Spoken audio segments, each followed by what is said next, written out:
देखिए बाबू, आज के क्लास में हम लोग ये जानने वाले हैं कि हिंदी व्याकरण में आपको पढ़ना क्या क्या है या कौन कौन से टॉपिक को हमें जानना जरूरी होता है। देखिए, हिंदी व्याकरण में आप लोग को जो है सबसे पहले व्याकरण पढ़ाएंगे, चिन्ह पढ़ाएंगे, भाषा, लिंग, वचन, पुरुष, ये सब पढ़ाएंगे आपको। संज्ञा, सर्वनाम, विशेषण, कारक, संधि, समास, प्रत्यय, इस सब के बारे में आपको पूरा अच्छे तरीके से विलोम शब्द हो गया, पर्यायवाची शब्द हो गया, समानार्थी शब्द हो गया, वर्ण विलोम, ये सब आपको सारा चीज पति पढ़ाया जाएगा। देखिए, ऑनलाइन जो है आपको क्लास तो लगातार ही मिल पाएंगे, क्योंकि हमारे बिहार बोर्ड में जो परिवर्तन हुआ है और टाइमिंग को लेकर के चेंजिंग जो हमारे जो सरकार जो शिक्षा व्यवस्था को मैंने इस तरह से किए हैं, उसके वजह से आपका जो क्लास है ज्यादातर अब तो ऑफलाइन कम ही में, क्योंकि टाइमिंग जो है चेंजिंग हो चुका है, परिवर्तन हो चुका है एकाएक। तो इस पे हम बात करेंगे आज। तो इस पे अब आपको टाइमिंग थोड़ा सा चेंज करना पड़ेगा और आपको जो भी टॉपिक जिससे जितना भी क्लास में अगर होता है तो वो तो पढ़ाया ही जाएगा, लेकिन खास करके आपको ऑनलाइन भी सेवा आपको करना पड़ेगा क्लास। देखिए, हम थोड़ा सा बात करते हैं बिहार के बारे में, क्या स्थिति है। बिहार, माननीय बिहार के मुख्यमंत्री जी, हमारे तरफ से, हमारे सभी टीम के तरफ से आपका प्रणाम, नमस्कार, है ना। और बिहार के जो शिक्षा मंत्री जो के पाठक हैं, उनको भी हमारे तरफ से नमस्कार, प्रणाम है। लेकिन मैं ये बताना चाहता हूं, और आप जो नया जो नियम लाए हैं, ये नियम बहुत अच्छा लगा हमें। इस बात बहुत अच्छा नियम है। 9 से 4 जो स्कूल अब रेगुलर हो जाए। लेकिन जो गर्मी का मौसम, जाड़ा के मौसम, बरसात, सभी मौसम को देखते हुए आप अच्छा किए। स्कूल में जो शिक्षा व्यवस्था माने जो दिक्कत था, बच्चे जाते नहीं थे, ये आप बहुत अच्छा किए। लेकिन ये जो आप अच्छा किए हैं, है ना, लेकिन कुछ आप गलत भी किए हैं।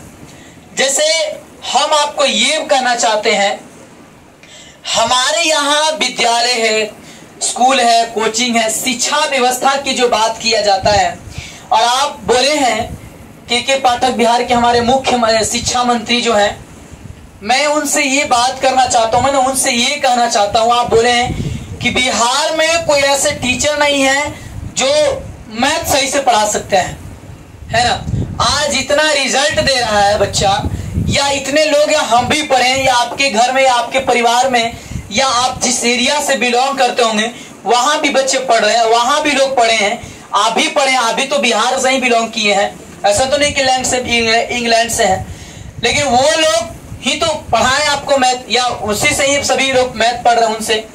लेकिन इस पे आप बोले कि बिहार में मैथ पढ़ाने या विषय पढ़ाने लायक जैसा टीचर नहीं है, तो इस पे भी बहुत ज्यादा आप बिहार के जो शिक्षकों को आप बहुत मतलब अपमान किए हैं। ये उचित नहीं है, मतलब ये ठीक नहीं है। और आपको ये बता देते हैं, जैसे आप सिस्टम बनाए हैं, ठीक है, सिस्टम बनाए हैं, बढ़िया किए, इस सिस्टम में कोई खराबी नहीं है। आप बोले हैं कि 9 से 4 स्कूल चलेगा, ठीक है, 9 से 4 स्कूल चलेगा, इसमें कोई दिक्कत नहीं है।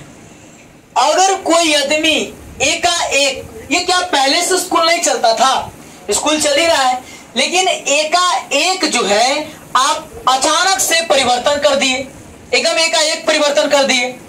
अब जो है कुछ लेकर ऐसा भी है जो, या आप ये बोले कि कोचिंग संस्थान को 9 से 4 के बीच अगर पकड़े जाते हैं तो उन्हें निलंबित किया हुए, उन्हें कुछ सजा दिया जाएगा या उन्हें उन पे कार्रवाई किया जाएगा।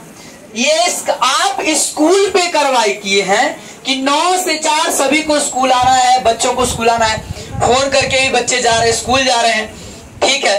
हम आपसे ये कहना चाहते हैं कि अगर आपके स्कूल में बच्चा जाता है, पूरा सिलेबस खत्म नहीं हो पाता है। अभी तत्काल में हाल ही में एग्जाम हुआ है, उस एग्जाम में ये हमारे बिहार का शिक्षा व्यवस्था, और आप एक नया शिक्षा की तरह, आप एक नया शिक्षा की ओर मोड़ मतलब सभी को लेके जा रहे हैं। पढ़ाते हैं आप, जैसे अभी आप एग्जाम जो लिए 6 माही, उसमें हर एक विषय में से हम मतलब बता रहे हैं आपको, हर एक विषय में जो क्वेश्चन दिया हुआ था, तो क्वेश्चन तो 6 माही में 6 माही जैसा क्वेश्चन चाहिए ना। मतलब जितना सिलेबस 6 माह में उतना होता है, जितना निकलना चाहिए उतना ही से क्वेश्चन होना चाहिए। आप अपने स्कूल के, हाई स्कूल के, ठीक है, या प्राथमिक मिडिल स्कूल के जितने भी स्कूल से आप रिपोर्ट लेकर के देखिए कि 6 माह में जो एग्जाम हुआ हाई स्कूल में, है ना, उनसे आप सभी शिक्षकों से आप ये रिपोर्ट लीजिए कि 6 माह में जो जहां से आप क्वेश्चन दिए, क्या उतना आपके शिक्षक स्कूल में पढ़ाए हैं? नहीं पढ़ाया। कौन है? कोचिंग वाला। वो कहां से ज्यादा पढ़ा दिया है?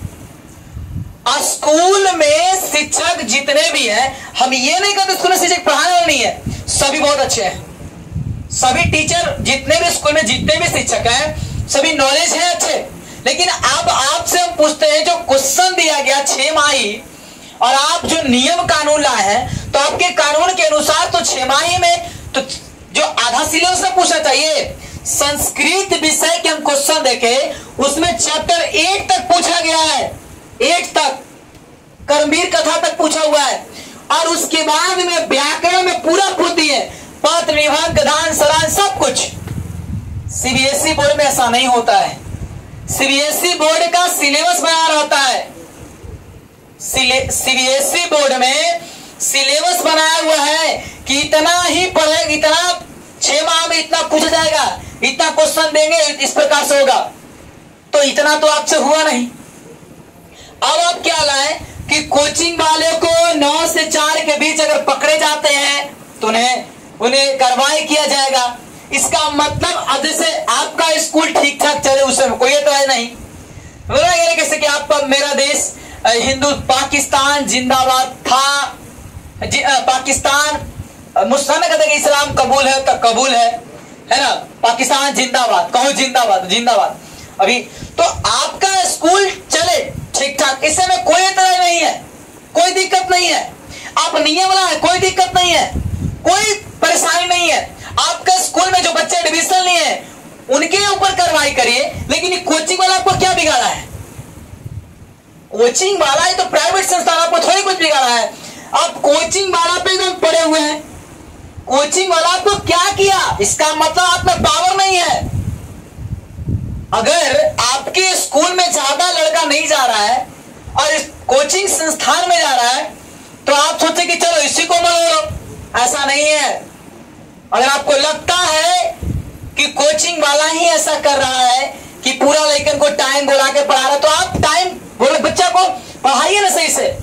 नॉलेज तो पूरा व्यवस्था सब कुछ है, बेंच है। कोचिंग में लेकिन भुइयां बैठ के पढ़ता है, और वहां आपके यहाँ बेंच है, पंखा है, लाइट है, अच्छे टीचर हैं, उसके बाद भी आपके स्कूल में बच्चे पूरा फुल नहीं, पूरा हॉल खाली है, लेकिन कोचिंग वाला है फुल। तो आप यही सोचे कि कोचिंग वाला को दबाओ, कोचिंग वाला ही ऐसा कर रहा है, ऐसा नहीं है। और आपको बता देते हैं, जो एकाएक नियम लाए हैं, ये आप बहुत गलत किए हैं। ठीक किए, इसमें कोई दिक्कत नहीं है। नियम लाए, नियम को चलाइए, अच्छा है, और उससे और शिक्षा व्यवस्था सुधरे, बहुत बढ़िया हो जाएगा। लेकिन ये जो एकाएक नियम लाए हैं कि 9th 10th है ना, या जितने जो बोले हैं 11 12 के जो छात्र हैं, उन सबको 75% प्रेजेंटिंग चाहिए। और ये साथ ही साथ आप बीए वाला के भी कर दिए हैं कि अगर 75% प्रेजेंटिंग नहीं रहा तो आपको फॉर्म भरने नहीं दिया जाएगा। ठीक है, उसके बाद में आप बीओ को भी बोले हैं कि अगर 50% प्रेजेंटिंग नहीं रहा तो आपको पेमेंट मतलब की दिक्कत किया जाएगा, पेमेंट पे आपको मतलब कटौती किया जाएगा, पेमेंट परेशानी होगा, पेमेंट नहीं मिलेगा, ये ना। तो देखिए 75% देखिए आपकी इसमें कोई दिक्कत नहीं है, लेकिन आपको ये सोचना चाहिए का एक नियम को बनाना, तुरंत लागू कर देना। स्कूल सही से चल रहा था, जैसे कोचिंग चल रहा है, इसमें कोई दिक्कत नहीं है। एक बैग जैसे अब कोई लड़का सभी सोचे ही सब के बारे में नहीं सोचे। जैसे कोई अगर कोचिंग में या स्कूल में लेकर पढ़ता है और बोल दे कि लेट क्यों आया, तो उसमें आपको अगर कोई, लेकिन देखिए आप जब एग्जाम सेंटर बनाए नियम कि आधा घंटा भी लेट आते, आधा घंटा तक उसको एंट्री किया जाएगा। ऐसे हालांकि टाइम दिया गया 9 बजे, लेकिन 9:30 तक एंट्री किया जाएगा, आधा घंटा लेट। इसमें आप दिए हैं राहत, लेकिन ये एक वैध नियम दिए हैं कि कुछ नहीं, बस हम नहीं सुनेंगे, है ना, इतना दिन के अंदर में 15 अगस्त या ये क्या बोलते 31 तारीख तक, इसके बाद से कुछ नहीं। अब आपको हम बताते हैं, कभी सोचे हमारे बिहार में जितने भी बच्चे हैं, हमारे बिहार के जितने भी छात्र हैं जो 10 सरकारी स्कूल में पढ़ते हैं, उनको प्राइवेट में नहीं, वो किसान वर्ग से बिलोंग करते हैं, किसान वर्ग से ही बिलोंग करते हैं। और ये सोचिए जो किसान का बच्चा है, अब कोचिंग वाला को क्या किया है ना कि कोचिंग वाले क्या किए कि पूरा 1 साल में कोर्स खत्म करेंगे बाबू, तो 1 साल के पैसा लगेगा। यहाँ अगर लोकल एरिया में है तो 5,000 दे दिया, 6,000 दे दिए। पटना में अगर पढ़ रहा होगा तो एक विषय के 10,000 40,000 रुपया दे दिया। अब उसके पिताजी किसी तरह से 40,000 रुपया दिए हैं, और अब वो लड़का जो है, या ऐसा भी है कि कंप्यूटर पढ़ रहा है, कोई लड़का कंप्यूटर पढ़ रहा है, कोई है कि इंटर में नाम लिखा करके, इंटर में नाम लिखाया, इंटर के मतलब कि बीए में इंटर पास है, जो बीए के स्टूडेंट है वो कंपटीशन की तैयारी में लगा हुआ है। अब पर डे अब कॉलेज में जाएगा, इसका आप गारंटी लीजिए कि कोर्स खत्म करेंगे नहीं। कोचिंग वाला का गारंटी पूरा कोर्स खत्म करने का, पूरा पढ़ाने का, तो कोचिंग वाला को थोड़ी कुछ बिगाड़ रहा है। अब कोचिंग वाला पे पूरा कार्रवाई किए। हाँ, आप ये नियम देते कि हाँ ये अगले साल से सिस्टम व्यवस्था किया जाएगा, बनाया जाएगा, लेकिन एकाएक नियम लाना है ना। उसके बाद में आप ये बोले हैं, ठीक है, उसके बाद में आप ये किए हैं, नियम लाए हैं, एकाएक जो बच्चा पटना में पढ़ रहा है,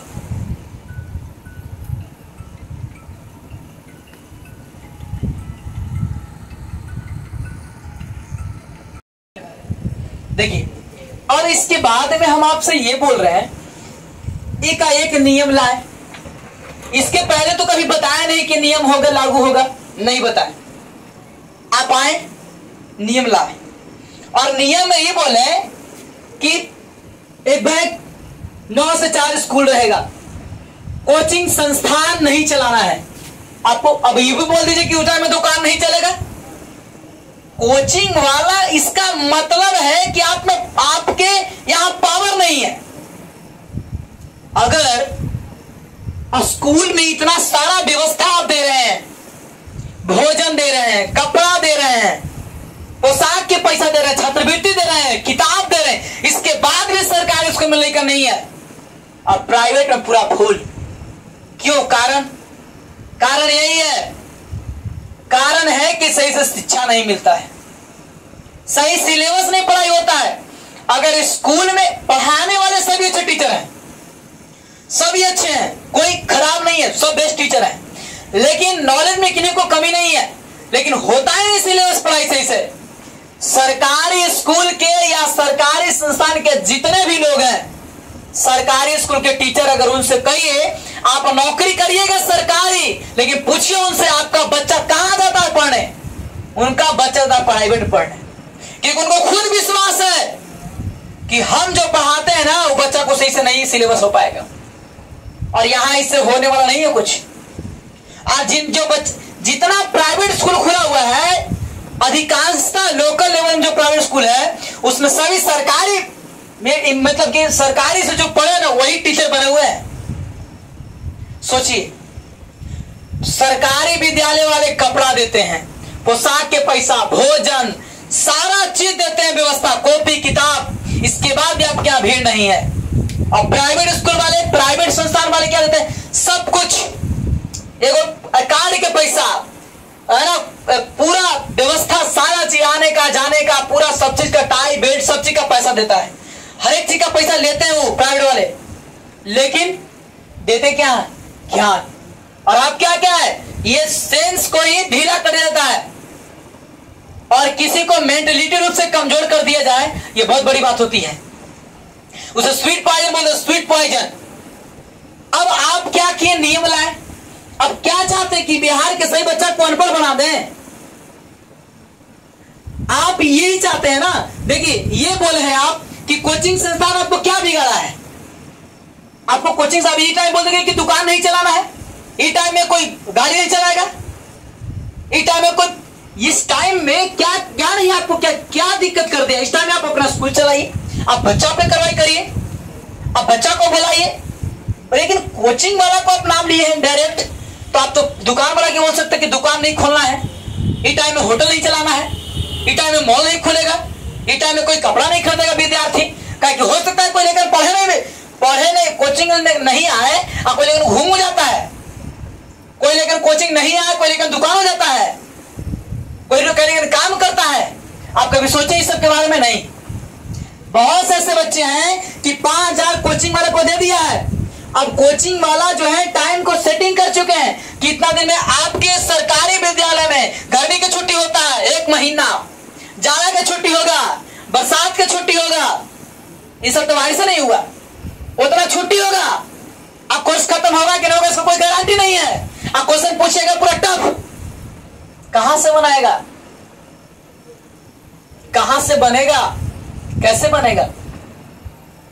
ईर्ष्या हो रहा है आपको, ईर्ष्या हो रहा है आपको, कितना लेकर पास किसे कर रहा है। देखिए उसके बाद भी आप ये किए हैं तो आपको कोई कुछ थोड़ी ना किया, आपको किए क्या कि इस टाइम में नहीं करना। देखिए अब हम बताते हैं इस टाइप पे आप ऐसा किए हैं। यदि आपको ज्यादा ही नियम व्यवस्था करना था तो पहले आप इसको ढंग से एक लिस्ट बनाते कि हाँ इस टाइम पे ऐसा अगले वर्ष से या इस समय से, जैसे सेंट्रल सरकार जो है केंद्र सरकार के द्वारा नियम लाए, नया सिस्टम है कि इस वर्ष ऐसा नियम लागू किया जाएगा। अब हो रहा है ना कि बीए 4 साल किया जाएगा, ये डिग्री दिया जाएगा। अब ये नया आया, इस पे ये परिवर्तन हुआ, या ये का एक नियम लॉन्च कर देना ये कितना गलत है। ये बिहार है हमारा, अचानक नियम बन जाता है, अचानक नियम समाप्त होता है। अब बात करते हैं यहाँ हमारे यहाँ का कि जो लड़का 5,000 दिया है कोचिंग वाला ने या कहीं दे चुका है, 40,000 दे दिया है, कोई कंपटीशन की तैयारी कर रहा है, अब वो लड़का डेली आएगा कॉलेज। अब कॉलेज हम आएंगे, इसमें कोई दिक्कत नहीं है, हम विद्यार्थी बीए पार्ट 2 के हम कॉलेज आएंगे। लेकिन आप गारंटी लेते हैं कोर्स खत्म करने का? नहीं। खत्म करिएगा? नहीं। पूरा पढ़ाई होगा? नहीं। कॉलेज आएंगे छुट्टी है, कॉलेज आएंगे इतना से इतना ये दिन, संडे के भी कोचिंग वाला पढ़ाता है, वो गारंटी लेता है कि पूरा कोर्स खत्म करेंगे, उसको कोई पर्व त्योहार से मतलब नहीं होता है। और आप क्वेश्चन पूछते हैं इसके अनुसार से, पूछते हैं अपने स्कूल के अनुसार से नहीं, आपके जो सिलेबस है और टफ पूछते हैं, और बाद भी लेकर रिजल्ट दे रहा है। सोचिए इतना परिवर्तन आज कोचिंग वाला पे आप अटैक किए। देखिए आपका बिल्डिंग बना हुआ है, आपके पास बहुत बड़ा सब कुछ सारा सिस्टम है, कोचिंग वाला करकट में पढ़ाता है, उसके बाद उसकी क्या भीड़ है, कारण है ना उसमें उतना पावर है, उतना बच्चों का भरोसा और विश्वास है। कहीं अगर प्रोग्राम हो रहा है और प्रोग्राम में सारा व्यवस्था, रहने का, खाने का, पीने का, उठने का सारा चीज, और उस प्रोग्राम में कहीं भीड़ नहीं है, लेकिन अगर कहीं बारिश में ही प्रोग्राम हो रहा है उसी दिन और वहां भीड़ है, इसका मतलब है कि कलाकार में पावर है, उसका सिस्टम व्यवस्था में नहीं होता है। अब आपके यहाँ अगर इतना ही सिस्टम व्यवस्था का बढ़िया करना है आपको तो करिए, कोई दिक्कत नहीं है। सिस्टम व्यवस्था करना है तो आप नौकरी पे करिए ना। एक बार जो सिविल कोर्ट का फॉर्म भरा है, आज न जाने डीएलडी का एग्जाम हुआ है तो रिजल्ट का पता नहीं है कि कब रिजल्ट आप लोग शो करिएगा। इस पे आपको कोई ध्यान नहीं, इस पे आपको कोई ध्यान नहीं है ना। और उसके बाद में इस सिस्टम पे का एक परिवर्तन कर देना, इस पे आपको पूरा ध्यान है कि कोचिंग वाला को एकदम तस नस करना है। तो और उसके बाद में आप किए इसमें कोचिंग वाला का तो हमको लगता है कोचिंग वाला कोई बदनाम ही नहीं है, आपके यहाँ सिस्टम में क्षमता नहीं है। आप सिविल कोर्ट का एग्जाम के डेट कब ही लॉन्च हुआ है, अभी तक लॉन्च हुआ नहीं, मतलब 100 खाली फोर्स हुआ है। फॉर्म कब भराया, अभी तक एग्जाम नहीं हुआ, कोई सूचना नहीं है। यह है हमारा बिहार, इस पे आप ध्यान दीजिए। उसके बाद में आपका नियम सुधार करिए। देखिए अब आपके जितने भी सरकारी संस्थान में जितने भी अधिकारी होंगे ना, उनसे ये आप कहिए सुधार सकता है, शिक्षा नीति सुधरेगा। सुधरेगा शिक्षा नीति, हमारा बिहार सुधरेगा, लेकिन आप जैसे लोगों से कैसे सुधरेगा? सोचिए कि सरकारी संस्थान में जितने भी लोग हैं, आपके स्कूल में जितने पढ़ाते हैं, और उनका कोचिंग या स्कूल में जो टीचर पढ़ाते हैं ना, वो अपना लड़कन के गाड़ी पर बैठा करके वो जाते हैं प्राइवेट में छोड़े और अपने ड्यूटी जाते हैं सरकारी में। इस पे आप विचार करिए। सोचिए सरकारी स्कूल के टीचर आपके विद्यालय सरकारी में जो पढ़ाते हैं उन पे वो नहीं पढ़ा रहे वहां, इसका नौकरी कहां करिएगा? सरकारी में, लेकिन इलाज प्राइवेट में। पढ़ाइए के कहा? सरकारी में। अब अपना बच्चा कहां पढ़ाइएगा? प्राइवेट में। ठीक है, ये हमारे यहाँ का तो सिस्टम व्यवस्था सही नहीं है। कैसे हो पाएगा? कोई उपाय है इसका? उपाय है। देखिए, आप सबसे पहली बात अपने सारे सरकारी कर्मचारी से ये दीजिए डिसीजन कि कड़ा शासन के जितने भी सरकारी लोग हैं उनका पूरा ब्यौरा लिया जाए और वो सरकारी में ही काम करें। उनको बच्चे सरकारी में ही पढ़ेंगे, उनका बच्चा डीएवी में पढ़ता है, उनका बच्चा बड़े बड़े केंद्रीय पब्लिक स्कूल में पढ़ता है, लेकिन किसान का बच्चा, एक मजदूर का बच्चा सरकारी में पढ़ता है। और अगर वो पढ़ने कोचिंग जा रहा है उन्हें उसमें आपको एतराज हो रहा है, दुख हो रहा है, तकलीफ हो रहा है ना? अब आपको बात करते हैं। देखिए, सरकारी और प्राइवेट में अंतर पूरा तो हम आपको बता दिए। सरकारी में देखिए जितने भी जो लोग जॉब करते हैं वो सब इतना सिस्टम व्यवस्था बनाए हैं। हम आपसे ये कहते हैं, हमारे बिहार के मुख्यमंत्री जी नीतीश कुमार जी और हमारे बिहार के शिक्षा मंत्री जो के पाठक हैं, उनसे हम ये आग्रह करते हैं कि आपके यहाँ जो शिक्षा मंत्री को सुधार करना चाहते हैं ना, तो सुधार करिए, पूरा ताकत लगा दीजिए, लेकिन आप सिस्टम बनाइए पहले। एकाएक परिवर्तन नहीं होता है।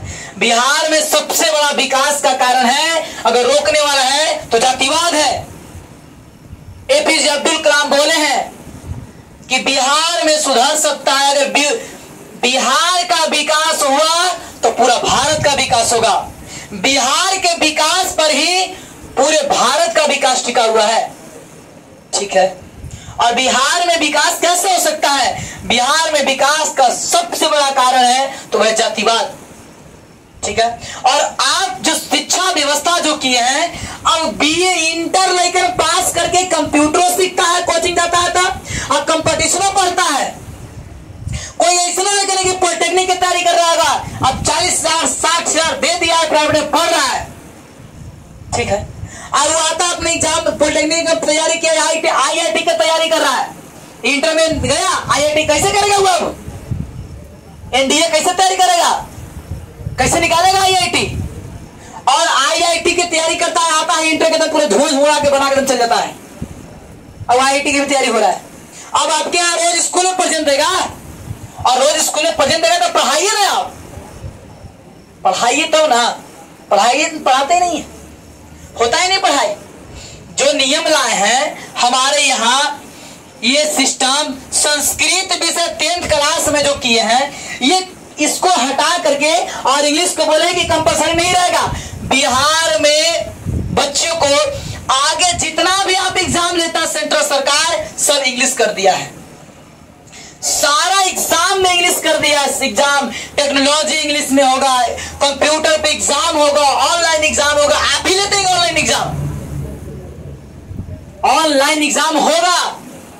कभी ऑनलाइन के बारे में पढ़ाई नहीं है। निकालेगा कौन? प्राइवेट वाला, क्योंकि प्राइवेट स्कूल में बच्चा से इंग्लिश पढ़ता है। सरकारी विद्यालय वाला के सरकारी जो स्कूल में जो पढ़ता है ना बच्चा, उसके गार्जियन को भी शौक है कि हमारा बच्चा तनी अंग्रेजी बोले, अंग्रेजी पढ़े, अंग्रेजी जाने। इसी वजह से सरकारी किसान वर्ग के भी जो गार्जियन हैं या किसान वर्ग के जो लोग हैं, वो भी अपने बच्चों को प्राइवेट में भेजते हैं।